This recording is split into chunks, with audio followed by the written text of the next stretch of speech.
Hey guys, welcome to my October reading wrap-up. It is a little deceiving. This is all I have for physical books right now, 3 of which are library books, because I did a lot of audiobooks and library books this month, and a lot of the library books had to go back already, and a bunch of ebooks, but if this stack is to be believed, I only completed 3 of my own physical books. That's pretty terrible. Good thing that is not a specific monthly goal that I have to read a certain amount of my own books, but yikes, that's pretty bad. And 2 of them are rereads. Oh man, I'm realizing this now. That's really bad. Okay, well, welcome to this reading wrap up. October was a month. In the last video I shared my vlog where I had my colonoscopy, and that has resulted in more tests and requests for more tests. And then we were traveling for a week. I've been very all over the place, I feel like. And I had a few books that I was saving for like the week before Halloween that I have physically, but I wasn't thinking because I was gone that week traveling, and so I didn't have physical books with me. So I'm still hoping to fit a few of those into November. But we will get into my reading wrap up. I will tell you right off the bat that besides my rereads, almost every book was 4 stars. There was one new to me book that was 5 stars. That's pretty sad. I mean, like 4 stars isn't bad, but I'm pretty generous with my 5 stars because I want to read books that I love, and I want to love the books that I'm reading.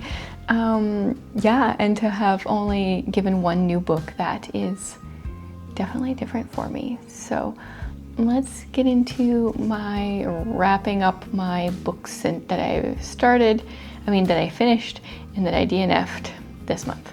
Welcome to my first wrap up. So far, I'm curious to see how the rest of the month goes. So far, I am hitting 4 stars. Everything has been 4 stars. I mean, if I'm looking at my Goodreads numbers, what's the other thing called? Storygraph numbers vary a little bit because they've got a couple more options. But other than my DNFs, I have given everything 4 stars. That's funny. Let's just start with the first one. I read The Nature of Disappearing by Kimmy Cunningham Grant. I talked about this a few times. I don't remember even in what videos or anything, but this is a story about, so our main character is Emlyn. She works kind of as an outdoor guide, a hunting guide in Idaho. And at the beginning of the book, a friend from her past comes and says, hey, I think our other friend is missing. She is this like social media influencer and she hasn't been posting.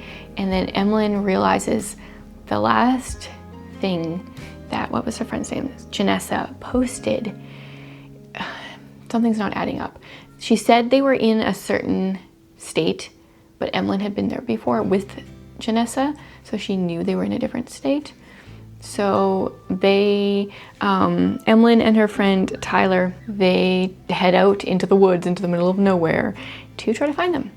And I thought this was going to be more of a thriller book. It is not a thriller, but it's definitely mystery, like suspensey, because you're like, what's going on? Like something's happening. There's like an undercurrent of things aren't all right, but I don't know what. And it was a very fast book. I read it very quickly. I feel like where the author went, I wasn't expecting that from the beginning, which I appreciate. And yeah, I enjoyed it enough that I got her other book. She has a few books, but I think These Silent Woods I think some of her books are not quite the same genre, but These Silent Woods I've heard great things about. I'm pretty sure I DNF'd that book after reading like the first chapter, not even very much, a couple years ago. But now I'm like willing to give it another try, and I got it out from the library. So yeah, if this was on my list of 4 thrillers recommendations that I did on Substack, that's right, that's where I shared about it. And this I would put on like not very thrillery, but if you're new to thrillers, maybe you'll enjoy this one. And even if you are, like as long as you just kind of know that you're not getting a thriller, I think you may enjoy it. Then I read The Curious Inheritance of Blakely House by Joanna Davidson Politano. This I've been meaning to read for a long time, and I'm so glad I finally read it. Plus in October, it has some gothic vibes. So our main character in this story, a lady comes to her shop. She works in a repair shop and says she has inherited this house. She needs to come. And she ends up going to this house, and the guy that owned it is apparently like her great uncle or something.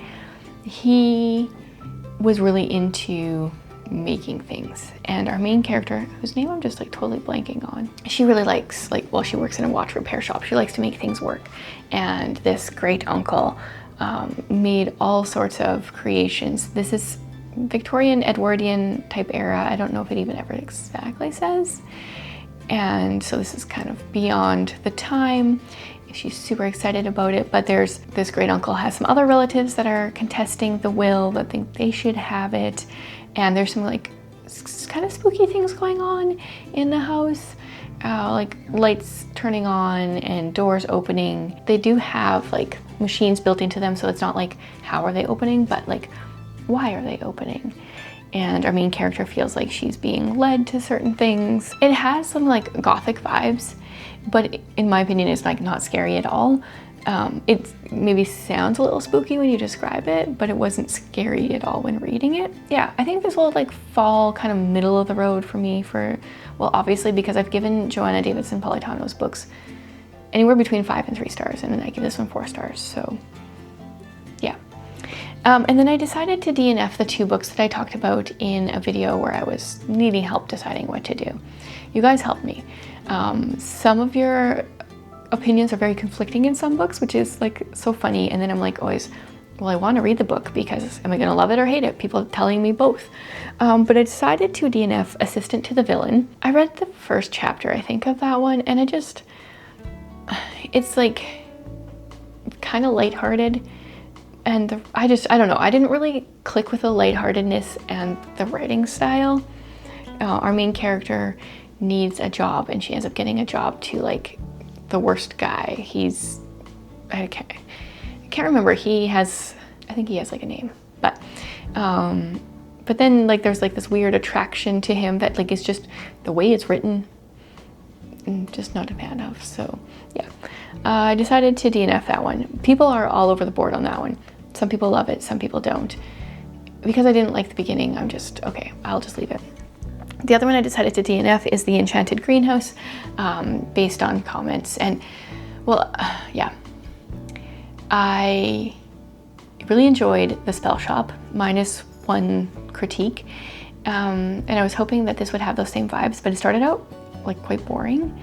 And then I've heard that there's going to be some content that I don't want to read about in there, so I'm okay to quit that one. Then I went on a road trip. If you're following me on Instagram, I've been sharing a lot more there this month, or September and October. I kind of go in waves with Instagram, but I've been sharing my stories. I shared a reel of what I wanted to read on the road trip, and then I shared in my stories how things were going. I listened to This Tender Land.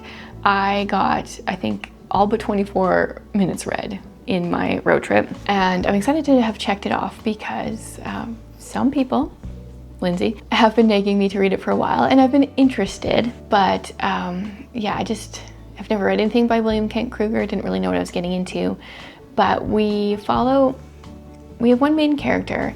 He is living in an Indian training school in 1932. He is not native himself.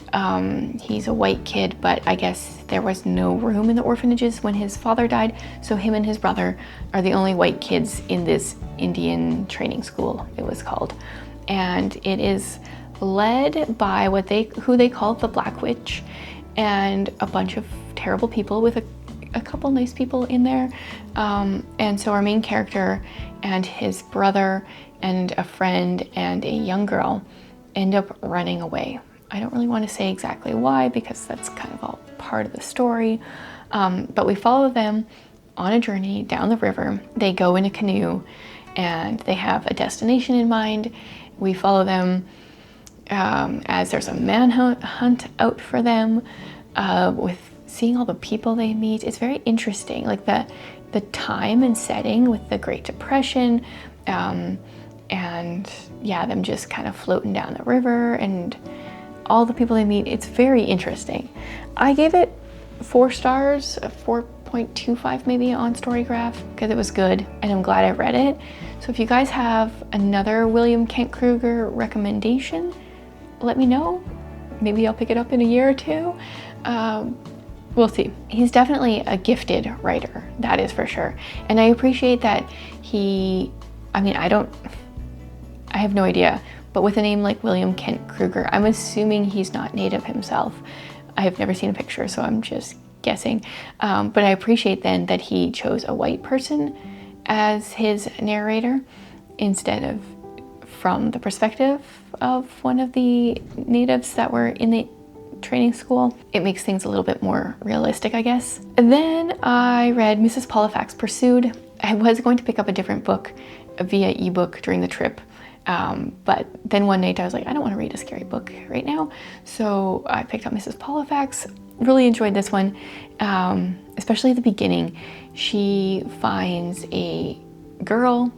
Well, first of all, there's like signs that someone's in her house.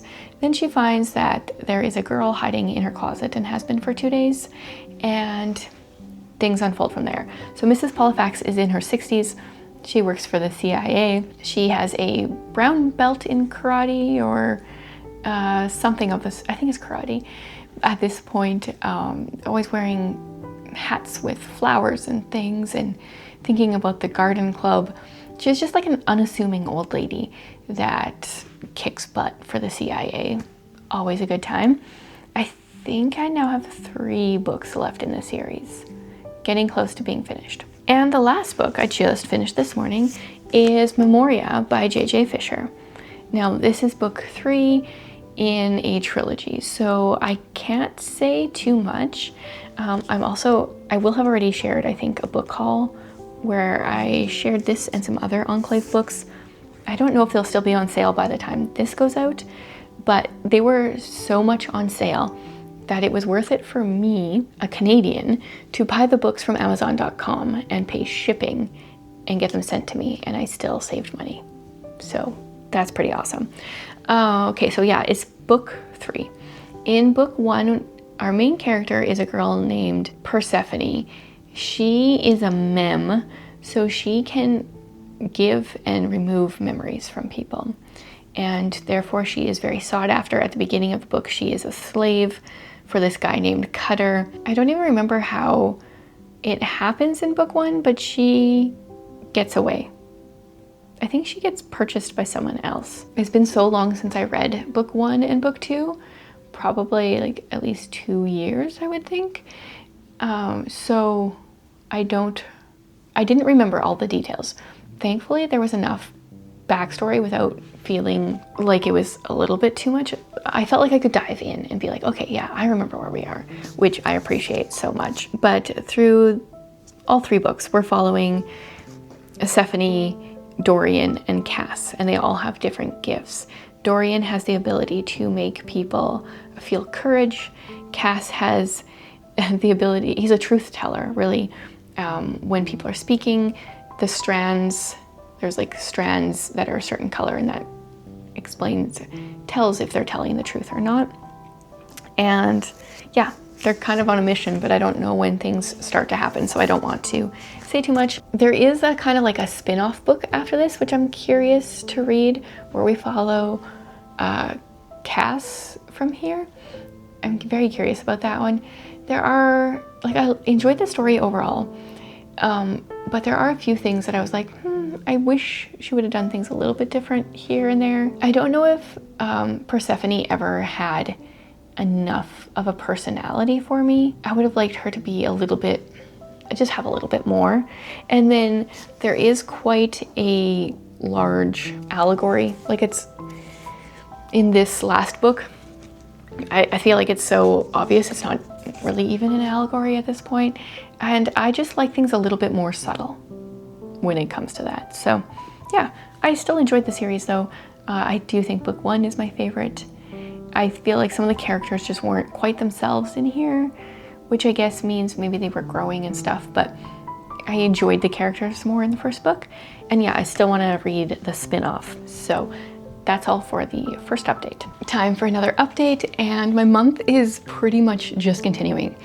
I have one 3-star to share, not really a surprise. The others are all 4 stars. Some of them are like 3.75, some are like 4.25, but averaging about 4 stars. First of all, I did read Mother-Daughter Murder Night. I keep wanting to say Murder Club. I think it's because of like the Thursday Murder Club or something. So we follow 3 generations in here. Let's see if I can just look at names.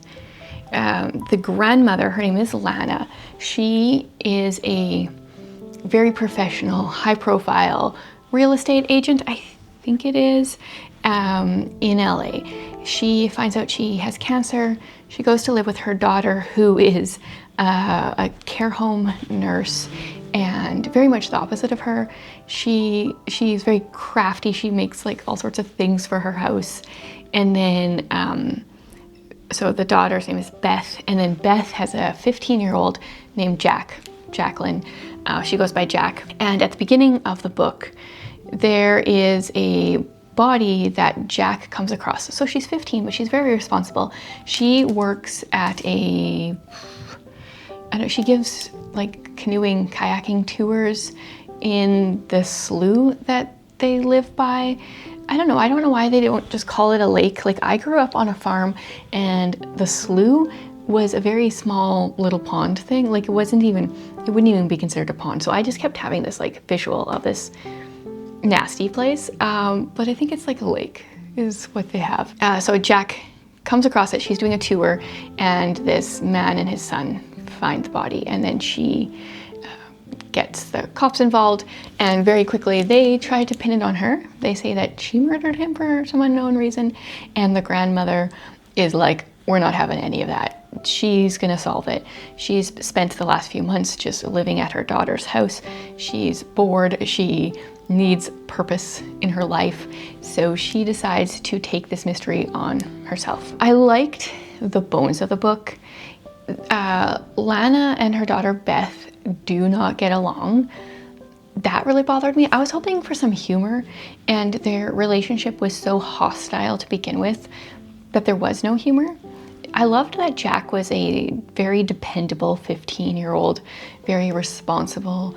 I feel like that is rare, so definitely appreciate that. But the family dynamics were a little bit annoying when I could just go for some good humor. So yeah, I give it 4 stars.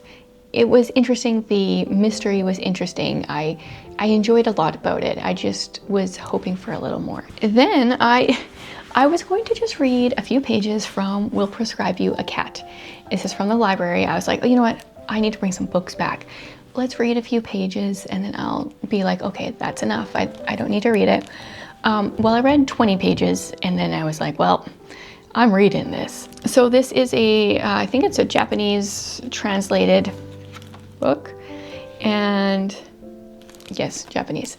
It's 5 chapters / stories of people that go to this psychiatrist, is what they think that they're doing. Some kind of mental health professional is who they think they're seeing. And they get prescribed a cat. It's so funny. They're like, we'll write you a prescription. We'll extend your prescription. Like, the wording is very much like, this cat is medication. So generally they have to take the cat home for 10 days, and then it's supposed to help them with their mental health problems, whether, like, there's a variety of different things. I loved the chapter that is called Tank and Tangerine, because the one is a rag doll. I'm trying to find it here. And the rag doll just lies on her back like my rag doll does. Like, that is, Tolkien does that all the time. If you guys have watched my videos and my vlogs, you've seen that. He always just looks like a rug to me, and you can't help but rub him. Yeah, so this like psychiatry place, this mental health building, whatever it is, there's a little bit of magic to it. You can only find it if you need it. And this is, I don't know if I've read more, but Before the Coffee Gets Cold is another Japanese translated book I've read. Maybe the only other one I can think of at the moment. And they definitely have a similar feel to them. There's some mysterious circumstances surrounding this clinic, and it does kind of get revealed throughout the book. And that to me was kind of like, I don't really care about that. I don't really need a reason. I just love that people are getting prescribed cats and being less depressed and that kind of thing. So super fun read, very quick read. It is just under 300 pages, but it's a small little book. And so yeah, if you like cats, I'd recommend it. Then, surprisingly, I finished David Copperfield. Whenever I'm reading a Dickens, I'm like, yeah, I'm probably just like never going to finish this. So when you do, it's exciting. I mostly listened to this on audio. I started out reading it. I did love the first sentence. Chapter 1 is, I am born. Whether I shall turn out to be the hero of my own life, or whether that station will be held by anybody else, these pages must show. So I started out physically reading it, turned to the audio, and listened while I was exercising. And at the end here, I started my puzzling season, so I listened to a lot of it then, and that's what helped me get through a lot of it quickly. Also, when I'm making supper, those are kind of like the times that I listen to audiobooks. And I did a bit on a road trip. Okay, I think that's it. Yeah, so I give it 3 stars. Not my favorite Dickens, not my least favorite Dickens. Interestingly, a lot of people enjoy this one the most. This one is the most based off of his own life, which is interesting. So David Copperfield, his mother dies when he is young. He has a stepfather that's pretty terrible, and his stepfather's sister comes to live with him as well, and she's terrible. But he goes to a few different places, meets some actually good people, has some good people in his life, has a terrible love interest that I was not rooting for. Yeah, and lots of different side characters appear and reappear. I don't know, I'm glad I read it. Like, I feel like this often with Dickens books. It's like, I'm glad I read it, but I don't ever see myself rereading it. If you don't care to read Dickens, I don't think you're missing out on that much, but I'm done it though. That's 2 Dickens for me this year already. I say already as though there's going to be more. I don't think there's going to be more, unless I were to reread A Christmas Carol or something very short like that. And then my last one was an ebook. I read, what's it called? The Girl Upstairs by Jessica R. Patch. This one is not coming out until April, I think. It's going to be a while. It is a thriller. It is going to be published by Love Inspired, I think. But she's very adamant in her emails that they are not Christian fiction. There aren't really any faith elements throughout. These are more on the straight up thriller. They're thrillers written by a Christian. Okay? This one also, I feel like, needs some disclaimers and warnings for child abuse in different realms. So if you want to stay away from that, warning. But we follow a woman named Gwen. Her and her doctor husband are moving to this beautiful house that needs redoing just by a small town. They're leaving the big city, going to the small town, because we're told that some things have happened, and that kind of gets revealed throughout. There's reasons they're leaving the big city. They have a 2-month-old daughter, and Gwen is going to be remodeling the house. Her husband is going to be a new doctor in town, and the house has definitely some creepy vibes. Gwen is hearing babies cry. There's a record player that just starts to play. When she's renovating the attic, because her husband wants it for an office, she pulls up the carpet, and all over the floor are the words, "I am not crazy." And then we do get little glimpses of a girl named Lily Ann. There's a couple chapters from Lily Ann, and you know that she has been abducted by a man, and we get there's like maybe 5 or 6 chapters throughout the book from her perspective. This one took me longer to get into. I feel like the first 40% felt a bit repetitive. Just kind of like trying to build that creep factor, but not a whole lot happening. But by the end, there were a few moments where I was like, okay, I knew something was going on, but I didn't expect that was going on. I started reading it after supper one day and then I had to go away. And then in the evening, I was like, well, I am staying up until I finish it because I need to know how it ends. Yeah, so she will just be an author that I continue to read her books by. I have not read all of her love-inspired suspense books that have those like very stereotypical love-inspired covers. I'm willing to read them because she is such a great author, but the covers just drive me crazy, so I'll probably drag my feet on those ones. But her ones that have the non-stereotypical love-inspired covers have been spectacular. Okay, that's all for this wrap-up. I know I have a couple books that I'm close to finishing, so should have a whole bunch here yet soon. Okay, on to the last few books. I have 3 of them here physically. I wrote some of them down on in a notebook because I was like, I'm going to forget because I don't have physical copies of most of them. So let's start with my 1 5-star that was a new to me book, and that is The Impossible Fortune, the 5th book, I think, in the Thursday Murder Club series. This one, to me, had all the vibes that I loved from the first book. I mean, usually as a series goes on, there's not a whole lot of variation in the rankings. So like, I think I've given a lot of them 5 stars or 4 stars. But usually, you know, it kind of like, a lot of them just never have the same magic as the first book. The Impossible Fortune did. So we follow 4 seniors that live in a retirement village, and there's always a murder that they have to solve. I really liked the beginning because we start out, Joyce, she is often our narrator. She writes in her diary. It's amazing. This is one of the books that I put on my list on Substack. I wrote a post recently that was books that are better on audio, and I strongly believe that the Thursday Murder Club needs to be listened to because the audio is so good.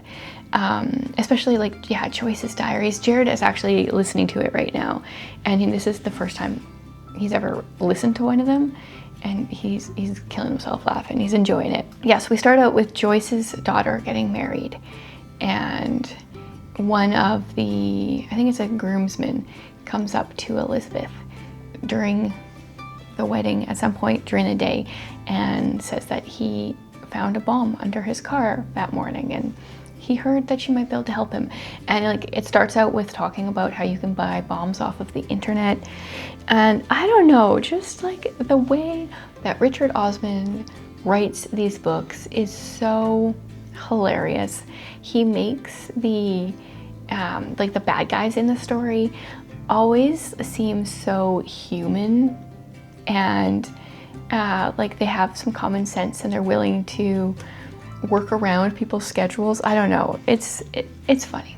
I really loved the series, and I love that with book 5 things are still going strong. Then let's talk about a DNF. I waffled between whether or not I should quit this one. I think I was probably about 150 pages in, and that is The Crooked Kingdom.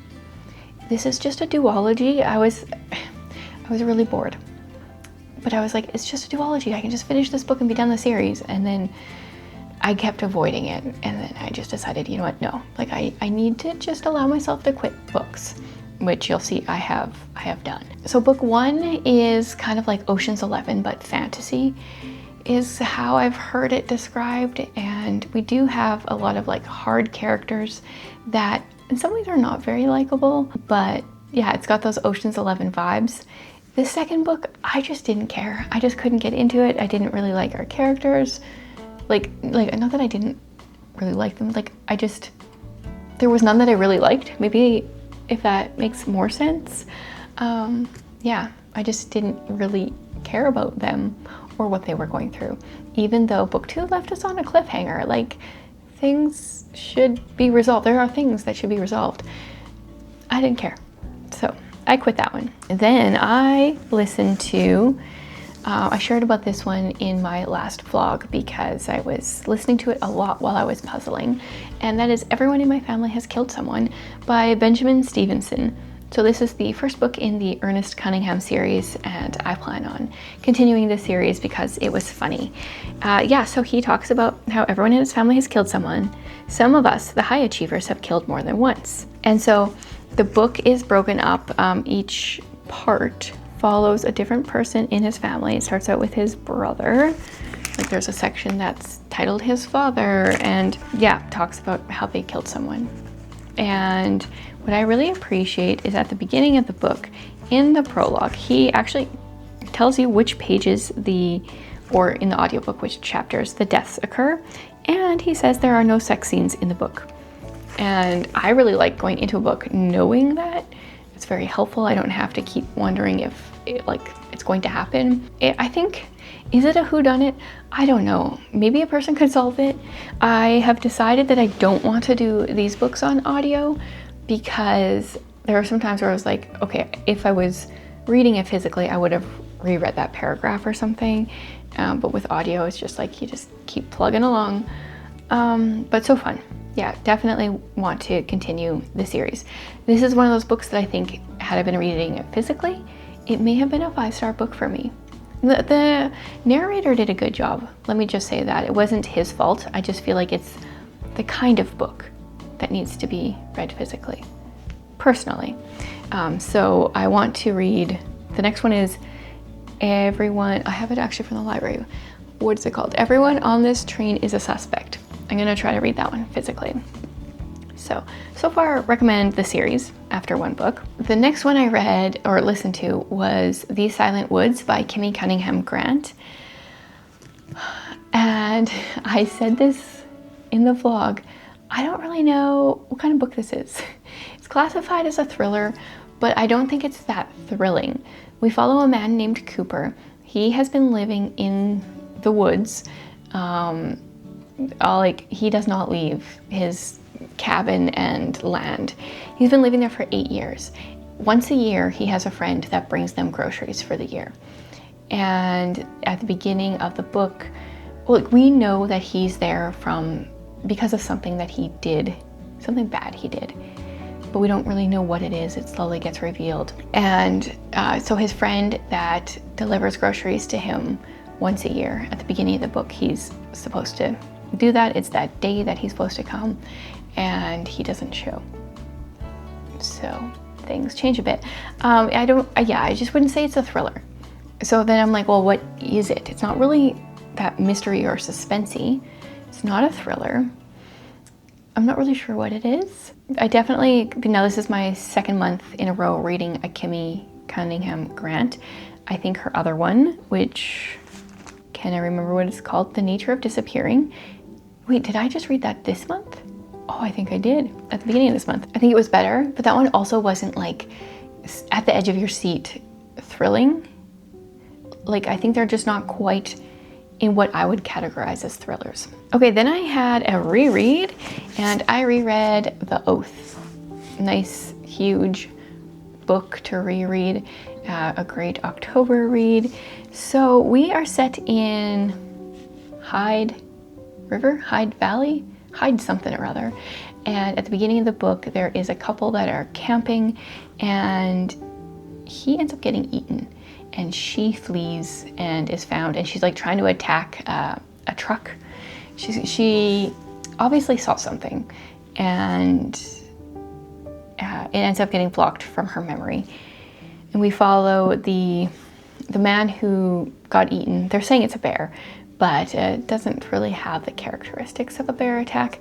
So the man whose brother that is, or was, is there to investigate. And he comes across some things. The town is obviously hiding things. It's a very spiritually dark town. There's a lot of darkness going on.